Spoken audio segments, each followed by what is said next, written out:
Kami membahas arahan dari Pak Presiden juga bahwa kami yang diundang ini KSSK ya, KSSK plus ada Danantara tadi. Jadi intinya adalah ke depan bagaimana KSSK terus di dalam KSSK-nya juga terus meningkatkan koordinasi dan kerjasama khususnya terkait dengan kebijakan-kebijakan di mana masing-masing kita ada kebijakan yang bisa harus kita koordinasikan. Kemudian juga tentunya kita bersama-sama juga akan mensupport gitu, KSSK juga mensupport pemerintah ya sesuai dengan arah kebijakan yang memang sudah menjadi garis dari pemerintah, capaian pemerintah.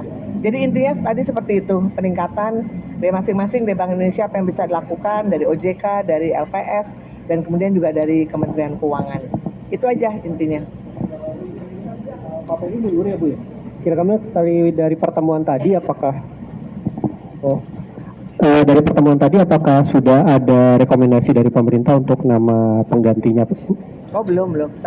Karena tadi kita mengikuti aja aturan yang berlaku. Jadi kalau memang Gubernur Bank Indonesia mengundurkan diri secara sukarela, maka kembali kepada peraturan dalam Undang-Undang Bank Indonesia, maka ada prosesnya.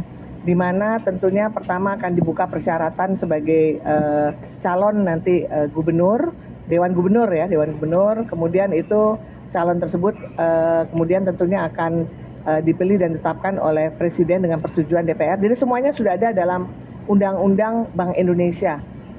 Jadi akan diikuti ketentuan seperti itu.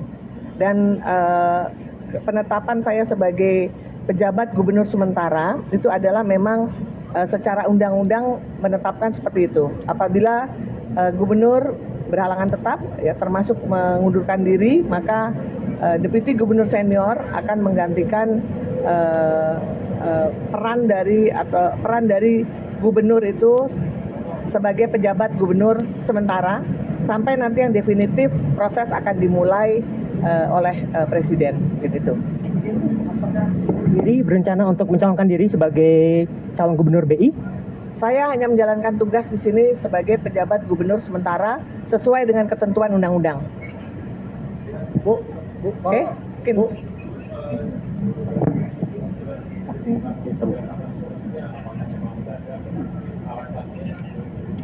Sudah jelas sudah disampaikan tadi pagi oleh Pak Pras bahwa pengunduran diri dilakukan secara sukarela dan disampaikan kepada Presiden berdasarkan surat pada tanggal 25 Juli 2026.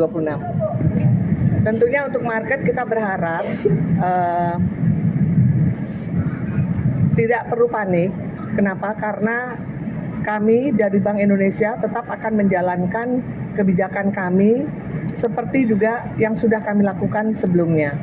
Jadi stance kebijakan kami tidak berubah, bahwa stabilitas nilai tukar akan tetap menjadi kunci dari kebijakan kami saat ini, sehingga kami juga akan terus berada di pasar, baik dengan melalui intervensi di spot, di NDF ataupun NDF, dan juga tentunya di satu sisi juga kebijakan kami yang bersifat untuk pro growth akan kami teruskan melalui kebijakan makro prudensial kami.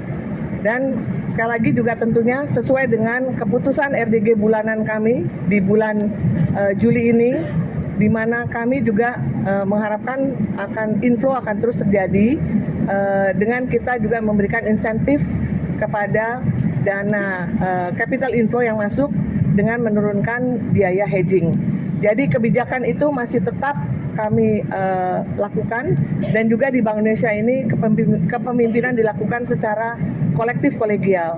Jadi kami berlima dengan ADG yang lain akan terus komitmen dan terus melanjutkan keberlangsungan tugas kami sesuai dengan amanah yang telah dimandatkan kepada kami di Bank Indonesia. Mungkin itu ya teman-teman semua. Jadi itu yang bisa saya sampaikan. Terima kasih, mohon support dan dukungannya. Dan kita juga tentu berharap stabilitas di pasar keuangan kita akan bisa pulih dan normal kembali seperti semula. Demikian, terima kasih. Assalamualaikum warahmatullahi wabarakatuh.